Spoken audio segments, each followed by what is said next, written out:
こんにちは、京町聖華です。やっほ、つむぎだよ。今日はニッシーさんに呼ばれてきてみたんですが、ここどこ？ああね、これはいわゆるマイクラだね。ニッシーさんってマイクラやってたんだね。なんとも現代的な建物、これは駅でしょうか？じゃあ電車来るのかな？見てみようよ。おーすごい、ちゃんとしたホームになってる。なんかホームに行き先がいっぱい書いてある。待っていれば電車が来るのでしょうか？ごめん、何か踏んじゃったかも。おーすごい、なんか電車がいっぱいやってきた。なるほど、ニッシーさんはここでも鉄道をやってるんですね。今回はこのサーバーを案内してほしいとのことで、私たちがニッシーさんに代わってお伝えします。ここはマインクラフトのフレンドサーバーの一つ、通称ニコ鉄サーバー。他にはない特徴として建設、交通、経済の3本柱が入っているそうです。交通はさっき電車を見たから分かったけど、あとの2つは？建設はいわゆる建築物が入ってますが、探索や開拓なども含まれているそうです。なるほど、普通にプレイもしつつ鉄道にも乗れるんだね。じゃあ経済は？このサーバーには通貨と経済が入っていて、アイテムの売買が可能になってるそうです。そしてここが経済の中心地、ショッピングモールです。おなじみの石たちはもちろんのこと、木材も揃ってるし、食べ物も豊富。貴重なシーランタンやプリズマリン、シュルームライトにブレイズロット、クォーツは少しお高いけど全部あって、染料はもちろん全種類。待って全部あるじゃん。ネザーやエンドに行かなくてもいいの？全部じゃないらしいけど、要するに採掘や合成で作れるものは大体あるみたい。さらにオリジナルのアイテムを売ってるコーナーがあります。やだ、何これ、もしやウマ娘？もうダメ、もうお腹いっぱいだよ。ところで買い物できるのは分かったけど、お金はどうするの？お金を得る方の手段もいろいろあるみたい。まず最低限の保証があって、その上でアイテムの買い取りや販売もできるみたい。最後の競馬がものすごく気になるんだけど。競馬はまた次回以降に行きましょう。今日はアイテムを売っているところを案内してほしいそうです。さっきのショッピングモールから一駅、ここにニッシーさんのお店があるそうです。すっごく大きいしカラフル。ニッシーさんは何を売ってるの？さっきのモールで売ってないものを扱ってるみたい。その一つがコンクリート。ここでは全16種類を販売してるんだって。すごいね。大きさがホームセンターっぽい。その反対側ではテラコッタを販売してますね。7種類ってことは採掘で取れたやつかな。コンクリもテラコッタも建設には欠かせないよね。大口顧客もいて、チェスト単位で買われていくらしい。それもあってニッシーさんは潤沢に在庫を用意しているとのこと。もう完全にホームセンターじゃん。他にもこっそり焼き石を売ってたりとか、テストマーケをちょこちょこやってるらしい。で、このお店コクトコって言うんだけど、コンクリは7店舗展開してる。やってんな。さて、ここからは中心街へ戻って、ニッシーさんが建てた超高層ビルにお邪魔します。ふわー大きい。名前は大軍師シンフォステージ。地上23階建て、高さ190ブロックだって。中は何が入ってるの？ハトキューグループをはじめ、マイクラで活動する事業者のオフィスがある。なんだけど、2階がニッシーさんの別邸らしい。なんかやらしい。ということで、2階のテラスをお借りして、改めてサーバーの概要を見てみましょう。何ここめちゃくちゃおしゃれ。そして駅から丸見えじゃない？では改めてニコ鉄サーバーの概要です。これだけ色々あってモッドが不要なんです。初心者はモッド入れるの大変だから不要なのは良き。建設については基本的には普通のプレイですが、他のプレイヤーと共同開発するのが特徴。また大規模な整地は都市圏に限られるなど、多少の制約もあります。今見てきたところは都市部が多かったよね。他のお町も見てみたいな。ちなみに現在のマップがこちら。キャー、すごい広い。全部でどのくらいの広さなの？だいたい縦も横も7000ブロックくらい。さらに別の大陸もある。パッと見でかなりの部分が市街地になってるね。すごいな。続いて鉄道はご覧の通り、交通網は無限にできると大変なので許可制です。冒頭でしか電車見なかったけど、いっぱい走ってるんだろうな。尺の都合で今回は紹介できませんが、鉄道だけで20社近くあるんです。20社？20駅ではなく？すごいね。バスやトラックも入れたらもっとたくさんだね。最後は経済。通貨あり、ショップあり、他のゲームにも見劣りしませんね。さっきのショッピングモールは運営の直営だったんだね。ところでサーバーの概要は分かったけど、これ誰が運営しているの？ニッシーさんの動画を初めて見る人もいそうなので、手短に説明しますね。ニコ鉄の正式名称はニコニコ鉄道。20年近く鉄道ゲームの動画を投稿してます。そうなんだ。歴史あるコミュニティだね。ニッシーさんも動画投稿しているの？アホほど投稿してる。怖い怖い。3年に1シリーズのペースだよこれ。で、このニコ鉄サーバーもニコ鉄で動画を上げている人が運営してます。かすみんって最初にニコ鉄の動画を作った人だよね。メインで運営を担当するのはさくらさん。自身のサクラフトサーバーも合併したそう。それで大陸が2つあるって言ってたんだね。交通の申請を審査する委員もいます。ニッシーさんの名前もある。ところでニッシーさんは事業者もやってるの？鉄道が3社、貨物列車にバスとトラックも。派手にやってるね。先ほど出したマップに鉄道事業者を重ねてみました。とてつもない路線網だね。ワールドの端から端まで行けちゃいそう。そのうちニッシーさんが担当している路線がこちら。ワールドの左と右をつないでるんだね。他社に乗り入れてるものを含めたら線が大変なことになる。ニッシーさんが大暴れしているのはよくわかった。ちょっと長くなったけど概要はここまで。大体のことはお伝えできたかな。でももう少しマップの雰囲気を知りたいかな。街並みや鉄道ももっと見てみたい。ではここからはマップ内の主要都市をざっくり巡ってみましょう。やった。まずは大郡市、サーバー最大の都市圏です。ニコ鉄大津支社から駅名採用された大郡市は超高層ビルが立ち並ぶ圧巻の街並み。首が痛くなるほど見上げてしまうよね。ニッシーさんの進歩ステージも見えてきた。これが大郡市のトップ3。1位は左側の大郡市ワンプレース。摩天楼って感じだね。夜も綺麗だろうな。大郡市の西側、ショッピングモールを越えても高層建築は続きます。マンションに雑居ビルも。手前はデータセンターかな。近くにはホテルやレンタカー屋さんもあって都市さながらの雰囲気がずっと続きます。大郡市から西へ進んだところにある桜田公園。ニッシーさんが沼地を干拓して作った桜の名所です。新ニコニコ鉄道の駅名通りになって桜がとても綺麗。大郡市の北にあるのが綿月海浜公園。ネタ元は幻想郷支社。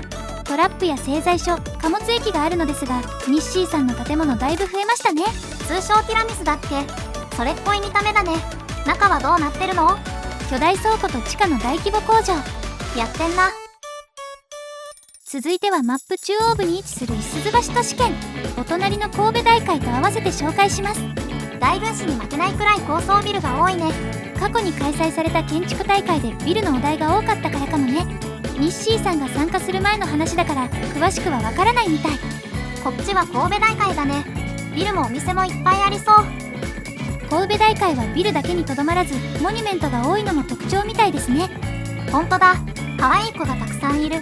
この都市圏は遊び心が多いのかもしれませんね。こっちは五十鈴橋周辺ですが、クリーパーの隣に TNT は行った心地がしない。あとも面倒くがすごく気になる。中心駅があれだと周辺にも波及していくわけですね。カレンちゃん可愛い。やった。その近くには技術顧問ギマッチの謎施設。やってんな。続いてはマップ北西部の広福。広福鉄道の駅名にして広鉄の本拠地ですね。駅ビルもショッピングモールも大きい。最初はローカルな小都市のつもりが今や大都会の仲間入り。高層建築のみならず巨大なモニュメントもあって文化都市のような知的さもありますね。手前のイルカちゃん、名前がお前を消す候補。広福の隣朝倉は官庁街。レンガっぽい見た目の分厚い軍艦ビルが多いです。これってもしかして懸垂式モノレール？サーバー唯一のモノレールだそうです。噂では小座敷も研究されているとか。広い道路にモノレールっていうのがいいよね。ちなみに朝倉には途中で建設を引き継いでニッシーさんが完成させた国防総省があります。ニッシーさん一体いくつの建物を作ってるんだろう。広福の駅は立体化されてて様々な列車が行き交ってますね。たくさん種類がありそうだけど、まさかこれも自作？そうみたいですね。車両は全て参加ユーザーがモデリングしているそうです。クオリティが半端ないね。この列車月見橋駅で見たかも。本家ニコ鉄さながら直通運転もあるらしいです。これだけ列車があったら目移りしちゃいますね。都市圏はあと3つ。次は佐賀の有栖川です。都市なのに村もある。都市圏では珍しく村人の町を融合した都市で、佐賀野と有栖川2つの村に挟まれてます。駅前にはニッシーさんが建てた超大型ホテル。どこかで見たことあるカラーリング。スイートルームに大浴場、展望台もあるみたい。これはずるい。景色独り占めじゃない。このサーバーには温泉機能もあって入るだけでバフがかかるんですって。毎日入ってお肌すべすべにしなきゃ。そして街の象徴となる建造物の一つが高速道路の先にあります。なんだかものすごく大きな橋が見えてきたよ。イタリア・フィレンツェの歴史地区にあるベッキオ橋。メディチ家の隠し通路とも言われ、世界遺産の一つとなった橋の再現にチャレンジ。全体を長江作さんが、通路と商店をニッシーさんが作ったそうです。とてつもない規模だね。実際の橋は宝石店が多いんだけど、ここはアパレルやスイーツのお店にしたみたい。サガンとテラコッタの色味も実にそれっぽいよね。2つある村はとても活発で、村人たちがたくさん暮らしてる。佐賀の有栖川は都市化と村の発展の両方を実現した珍しい町ですね。交易もできてめちゃくちゃ便利でもあるよね。一方でここは交通の要衝でもあり、大郡市や広福へ向かう特急が発着してる。いいな。特急に乗っていろいろなところへ行ってみたい。あとの2つは小さめの都市圏。まずは角巻から。都市というよりベッドタウンって感じだね。冴羽と角巻の領域を中心に発展してて、実は海にも面しているらしい。うわー、すごい橋。対岸が見えないね。角巻大橋は歴史に翻弄されて本来の形ではないんだけど、今も現役らしい。よだれ像かわいい。こっちもかわいい。そういえば区画がまだ余ってるね。角巻も戸建ての建築大会があったんだけど、ハードル高めでみんな遠慮しちゃったみたい。そして開催から2年が経過して、ニッシーさんが後から来て参加したらしい。物好きだね。参加することに意義があるのかな。ところでニッシーさんの作品ってどれ？聞かないでね。あの人、ここに7件も建ててる。いやいやいやいや、頭おかしいでしょ。ド変態なのよ。さすがに7件目はネタが尽きて、相談したらジャフさんから振られたお題がこれ。もう完全なグワ資産。そんでめっちゃ再現度高い。そうだ、角巻ってことはニッシーさんのナローゲージ路線がある。お気づきになりましたか？ちょっと見に行ってみましょう。おお、来た来た。細さと小ささがたまりませんね。ただの電車なのに可愛くてたまらない。これ反対側も同じのが来るの？それが違うらしいんです。試してみましょう。やつですね。やつだね。紛れもなくやつだね。やつが行きましたね。何を見せられてるんだろうね、私たち。最後は落合。ここは落合本郷と落合市という2つの駅が重なってるんだって。新富多々松と鶴鉄落合、どちらも主要駅から名付けたんだね。他の都市圏とは一線を画す建築力で、現代に一番近い街かもしれない。確かに一つのビルだけで動画作れちゃいそう。そして今この街はさらなる発展のために大規模な再開発を展開中とのこと。まさに工事中って感じが伝わってくるね。そんな中でもいつでも来て楽しめるのがこのホビーセンター。オタクくんの夢が詰まった宝石箱やサーバー屈指のモデリング力を誇るアクセスさん金製の車両が圧倒的な密度で迫ってきて、そのなんていうか成功すぎてすごいを通り越してちょっと引いてる。褒めてるよ。さて、落合は鳩急バスも発着します。かわいい。しかも燃料電池バス。高速バス乗り場からは稲妻城行きが運行中。どちらもニッシーさんが製作した車両だそうです。月見橋に戻ってきた。改めてニッシーさんのマイクラでのホームタウン月見橋もご案内しますね。現在の駅舎はなんと3代目。地下鉄が乗り入れ、バスターミナルも整備されました。今っぽい広い空間が気持ちいいよね。すぐ横が洞窟と山だったのですが、お花見ができる公園に生まれ変わりました。どことなく飛鳥山公園っぽい感じがするね。駅前には北斗湖の本店が鎮座してます。この北斗湖が本家に一番似てる説ない？そして北斗湖の隣にあるのが工事事務所。なんとニッシーさん初日の初建築だそうです。作りが完璧すぎる。ニッシーさんはマイクラに向いてたんだね。で、その次に作った2軒目がニッシーさんのご自宅。迷宮にディテールがすごいことになってない？なんでも初日からブログ読み漁って動画探しまくったらしい。それはもうロケットスタートなのよ。ということでニッシーさんのご自宅でエンディングです。人の家に上がり込んで撮影したらもう家ついていっていいですかなのよ。さて、ここまでのニコ鉄サーバーのご案内いかがでしたか？ニッシーさんがマイクラにこもって何してるかお分かりいただけたかと思います。凝り性のド変態なのは分かった。ちなみに新規参加も歓迎とのことで、お気軽に遊びに来ませんか？今後はご新規さん向けのエリアも検討されているようです。しかしすごい濃密でしたね。どうだった？もう序盤でだいぶお腹いっぱいだった。でもたくさん建築が見れて楽しかったよ。私もいろいろ回れて楽しかった。またやりたいですね。それではこの辺でお開きです。ご視聴ありがとうございました。またね。バイバイ。